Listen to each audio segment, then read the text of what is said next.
Hello student, chapter number first real number पढ़ रहे थे।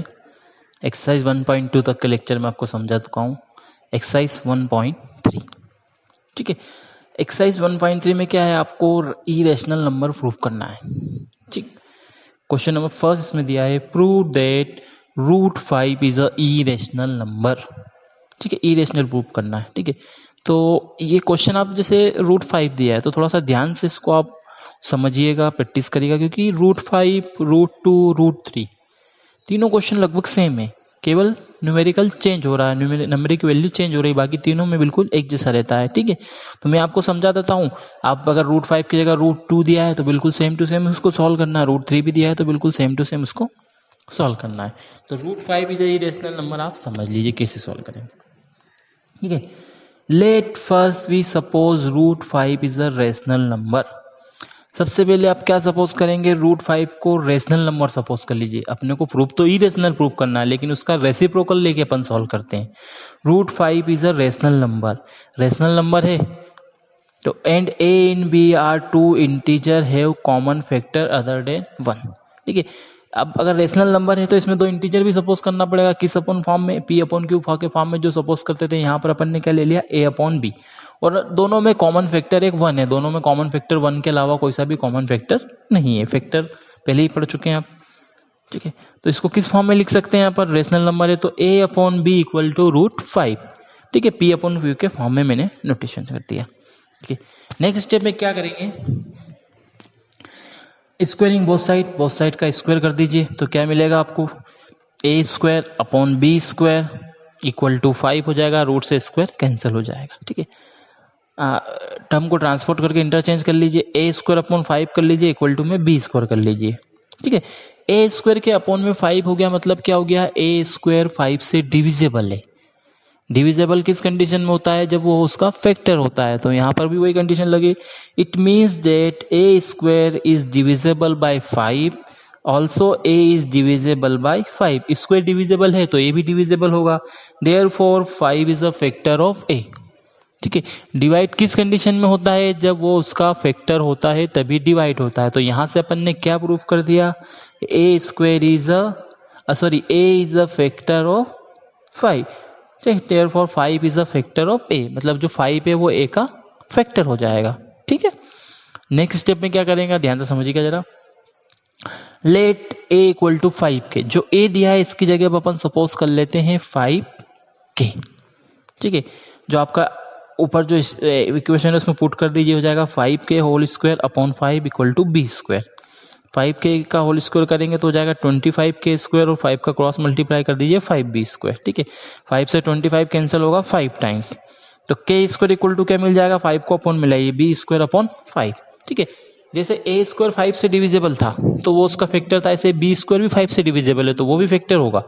It means that B square is divisible by 5, also B is divisible 5, therefore 5 is a factor of B, ठीक है। क्या prove कर दिया है इसमें अपन ने, 5 is a factor of B, क्योंकि डिवाइड किस कंडीशन में होता है, जब कोई उसका फैक्टर हो जाए। अगर बी डिवाइड हो रहा मतलब वो 5 बी का फैक्टर है, ठीक है। अब आपने क्या प्रूव कर दिया, 5 is a factor of A and 5 is a factor of B. Next page पे देखिएगा, therefore A and B have at least 5 as a common factor, ठीक है। दोनों का एक 5 आपने कॉमन फैक्टर पुट कर दिया, लेकिन स्टार्टिंग में अपन ने क्या सपोज किया था कि दोनों का केवल 1 ही कॉमन फैक्टर है। अब यहाँ पर अपन ने 5 भी प्रूफ करके बता दिया। इसका मतलब क्या हुआ कि जो आपने सपोज किया था कि रूट 5 रेशनल नंबर है, वो क्या है, गलत है, रॉन्ग है। इसका मतलब क्या हो जाएगा, रूट 5 इज अ इरेशनल, ठीक है। इसमें लिखा हुआ, our assumption is wrong that 5 is a rational number, so we have conclude that root 5 is a irrational number, ठीक है। क्या प्रूफ हो गया, root 5 is a irrational number, ठीक है। क्लियर है। तो आपको इसमें रेसिप्रोकल लेके चलना है। पहले आप जो भी टर्म दिया उसको रेसिप्रोकल सपोज करिए, उल्टा सपोज करिए। इरेशनल प्रूव करना तो रेशनल सपोज करिए, फिर जो आप सपोज करते हैं वो ऑटोमेटिक रॉन्ग हो जाएगा, तो आपका डायरेक्ट क्वेश्चन क्या प्रूफ हो जाएगा, इरेशनल प्रूफ हो जाएगा, ठीक है। समझ में आ गया। एक ऐसे ही रूट 2 का क्वेश्चन है, वो भी थोड़ा सा मैं आपको समझा देता हूं, उसके बाद आप देखिएगा। Prove that root two is a irrational, बिल्कुल सेम टू सेम प्रोसेस से चलेंगे.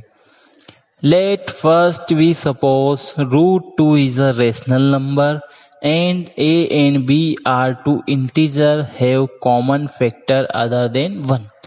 सेम टू सेम कंडीशन है. ए और बी आपने इंटीजर सपोज कर लिए हैं और उसके कॉमन फैक्टर 1 है और रूट 2 को आप पहले रेशनल नंबर सपोज कर रहे हैं. तो A upon B equal to कितना हो जाएगा, रूट 2.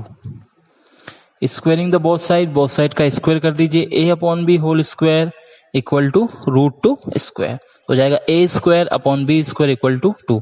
टर्म को ट्रांसपोज कर लीजिए तो ये हो जाएगा A square upon 2 equal to B square. ठीक है, A square upon 2. It means that A square is divisible by 2, also A is divisible by 2, therefore 2 is a factor of A. Same to same condition है कि ए square 2 से divisible हो रहा है तो A भी 2 से डिविजिबल होगा. ए से 2 से डिविजिबल है मतलब क्या होगा, 2 उसका एक फैक्टर होगा. तो क्या हो गया, 2 उसका एक फैक्टर हो गया. नेक्स्ट स्टेप देखिए, वही आपको ए इक्वल टू, जैसे वहां पर आपने 5 के सपोज किया था, ऐसे नेक्स्ट क्वेश्चन में आपको 2 के सपोज करना है. ए इक्वल टू 2 के. क्वेश्चन क्या बन जाएगा आपका, 2 के whole square upon 2 equal to B square. ये फिर हो जाएगा 4 के square equal to 2b square. 2 times cancel हो जाएगा तो 2 के square equal to B square और के स्क्वायर इक्वल टू हो जाएगा बी स्क्वायर अपॉन 2. ठीक है, यहाँ भी क्या हो रहा है, बी स्क्वायर 2 से डिवाइड हो रहा है, बी स्क्वायर 2 से डिवाइड होगा मतलब बी भी 2 से डिवाइड होगा. ठीक है,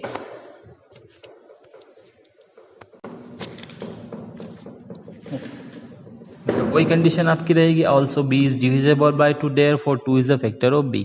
क्या हो गया, ए और बी में फिर आपने एक कॉमन फैक्टर बता दिया. Therefore A and B have at least 2 as a common factor. ठीक है, कॉमन फैक्टर बता दिया मतलब जो एजम्पशन आपने स्टार्टिंग में सपोज किया था कि रूट 2 रेशनल नंबर है, वो क्या हो गई यहाँ पर गलत हो गई. ठीक है, our assumption is wrong that root 2 is a rational number, so we conclude that root 2 is a irrational number. ठीक है, क्या प्रूफ कर दिया आपने, रूट 2 को irrational नंबर प्रूफ कर दिया. ठीक है, इस तरह आप क्या करिएगा, रूट 3 का क्वेश्चन भी आप सॉल्व करके देखिएगा. बस जैसे 2 और 5 का क्या वैसा का वैसा सेम टू सेम आप और रूट 3 का भी क्वेश्चन सॉल्व करके देख. पूरी प्रोसेस सेम चलेगी, बस जहां जहां 2 था वहां रूट 2 की जगह आपको 3 कर देना है. तो रूट 3 का भी क्वेश्चन आप लोग सॉल्व कर लीजिएगा. ठीक है, ये इंपॉर्टेंट क्वेश्चन है, इसमें से एक क्वेश्चन जरूर आपको एग्जाम में इस तरह से पूछा जा सकता है. तो आपको अच्छे से प्रैक्टिस करके ये क्वेश्चन सॉल्व करना है. ठीक है, क्लियर है. और भी क्वेश्चन होंगे आपको इरेशनल प्रूफ करने के, आप देख लीजिएगा, नोट्स में आपको प्रोवाइड कर दूंगा. नेक्स्ट एक्सरसाइज पे आ जाइए, एक्सरसाइज 1.4. ठीक है, 1.4 में आपके without actually performing the long division method state whether the following rational number we have a terminating decimal और नॉन टर्मिनेटिंग रिपीटिंग डेसिमल. तो आपको बिना डिवीजन के ये बताना है कि जो क्वेश्चन दिया है आपका वो टर्मिनेटिंग डेसिमल है कि नॉन टर्मिनेटिंग. एक तो डिवीजन मेथड आपको पता है, उससे तो आप आसानी से सोल्व कर सकते हो. नंबर को डिवाइड किया और रिपीटिंग आता जाता है तो नॉन टर्मिनेटिंग डेसिमल आ जाता है. ठीक है, और रिपीटिंग आता जाता है तो रिपीटिंग में नॉन टर्मिनेट और रिपीट होता रहता है तो आपका टर्मिनेटिंग डेसिमल हो जाता है. ठीक है, तो ये आपको जैसे पता होना चाहिए. तो वो तो आपकी लॉन्ग डिवीजन मेथड हो गई. ठीक, एक बार फिर मैं क्लियर कर देता हूँ, कंफ्यूजन ना हो इसलिए. अगर डिवीजन आप सॉल्व कर रहे हो, डिवीजन सॉल्व हो जाता है, ठीक है, डिवीजन एग्जैक्ट सॉल्व हो जाता है डेसिमल के बाद, तो वो होता है टर्मिनेटिंग डेसिमल. लेकिन अगर डिवीजन सॉल्व नहीं होता, बार बार टर्म रिपीट होते जाते हैं, तो वो होता है नॉन टर्मिनेटिंग. ठीक है, किसी तरह का कंफ्यूजन नहीं रखना. और भी अगर दिक्कत आती है तो आप पूछ सकते हैं. ठीक, तो वो तो डिवीजन मेथड की बात है. अब अपने को बिना डिवीजन मेथड से बताना. ठीक है, तो बिना डिवीजन मेथड से बताने के लिए क्या करना पड़ता है आपको, जो डिनोमिनेटर दिया हुआ है क्वेश्चन में, आपको जो डिनोमिनेटर दिया हुआ है, डिनोमिनेटर के आपको फैक्टर करना है. ठीक है, फैक्टर करने के बाद ये देखना पड़ेगा कि आपको जो उसके फैक्टर है, अगर वो 2 और 3 के फॉर्म में मिल रहे हैं, मतलब 2 raise to the power 3 raise to the power 2 और 3 के फॉर्म में अगर मिल रहे हैं, तो वो क्या होगा, टर्मिनेटिंग डेसिमल होगा. ठीक है, only factor in the form of 2 and 5, sorry 3 नहीं 2 and 5, 2 and 5 के फॉर्म में अगर डेसिमल है तो वो क्या होगा, फैक्टर अगर मिल रहे हैं तो वो हो जाएगा आपका टर्मिनेटिंग और अगर किसी क्वेश्चन में आपको 2 और 5 के फॉर्म में फैक्टर नहीं मिलते हैं, 2 इंटू 5 के अलावा कोई सा नंबर मिलता है, तो वो क्या होगा, नॉन टर्मिनेटिंग डेसिमल। ठीक है, ओनली अगर 2 के फैक्टर भी मिल रहे हैं तो भी टर्मिनेटिंग होगा, ओनली 5 के फैक्टर मिल रहे हैं तो भी टर्मिनेटिंग होगा, 2 इंटू 5 के फैक्टर मिल रहे हैं तो भी टर्मिनेटिंग होगा। अगर इसके अलावा कोई सा टर्म आ जाता है, ठीक है, 2 5 के साथ अलग तीसरा कोई टर्म आ जाता है तो वो क्या होगा, नॉन टर्मिनेटिंग डेसिमल होगा। ठीक है, हो गया क्लियर। ठीक, देखिए क्वेश्चन देख लीजिए, आपको क्वेश्चन दिया है 13/3125।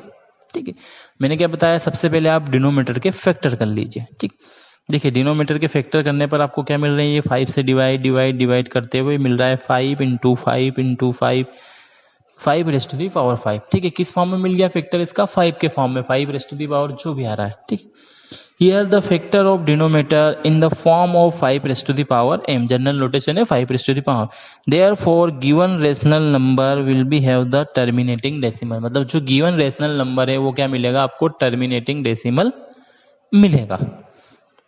जैसे इसी का सेकंड क्वेश्चन दिया है 17/8। ठीक है, जब इसके आप फैक्टर कर रहे हैं तो आपको क्या मिल रहा है, 2 इंटू 2 इंटू 2, ये 2 के फॉर्म में मिल रहा है। Here the factor of denominator in the form of 2 rest to the power m, 2 rest to the power m के फॉर्म में इसके फैक्टर आपको मिल रहे हैं, 2 रेस्ट टू द फॉर्म के फैक्टर मिल रहे हैं, मतलब ये भी क्या हो जाएगा आपका, therefore given rational number will be have the terminating decimal. जैसे एक ही दिया है 64/455।